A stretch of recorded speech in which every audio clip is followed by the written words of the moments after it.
হরে কৃষ্ণ। শুভ জন্মাষ্টমী। এই শুভ জন্মাষ্টমীর দিনে আমরা কিভাবে ভগবান শ্রীকৃষ্ণের অভিষেক এবং পূজা করব সেগুলো আপনাদের দেখাবো, এবং সেই অভিষেক করার জন্য কী কী উপকরণগুলো লাগে এবং কিভাবে সাজাতে হয় সেগুলো আপনাদের দেখাবো। এখানে ফোকাস করুন, দেখতে পাবেন।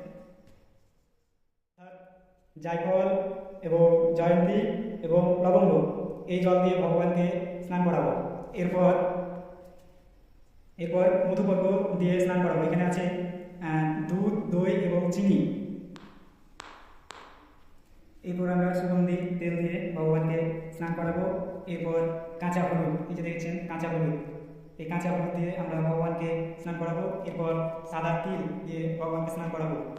এরপর অভিষেক করবো পঞ্চগব্য, যেখানে পঞ্চগব্য তৈরি হয়েছে দুধ, দই, ঘি, গরচনা, গোমাই, এসব দিয়ে এটা তৈরি হয়েছে। এরপর আমরা দেব পঞ্চামৃত, যেখানে আছে দুধ, দই, ঘি, মধু, এবং এরপর চিনির জল দিয়ে স্নান করাবো।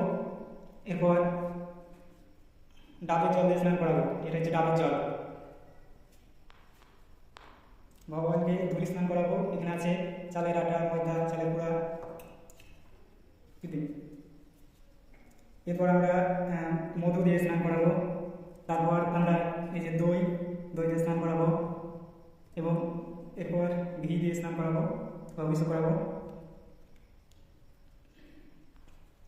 এরপর দুধ দিয়ে অভিষেক করবো, এবং এরপর বিভিন্ন ধরনের ফলের রস, যেমন এগুলো হচ্ছে কমলার ফলের রস, এটা হচ্ছে কলা এই ফলের রস, এটা হচ্ছে আপেল, এরপর হচ্ছে চেরি ফল এর রস, এটা হচ্ছে আঙুরের রস, এটা সাদা আঙুর, এবং এটা হচ্ছে আমের রস এবং খেজুরের রস এবং লাল আঙুর, এবং এটা হচ্ছে বাদামি লেবু, এবং এটা হচ্ছে ডালিমের রস ইত্যাদি অনেক দ্রব্যাদি আছে। এগুলো দিয়ে আমরা সদস্য ব্রাহ্মণ দ্বিতীয় পরাব্দে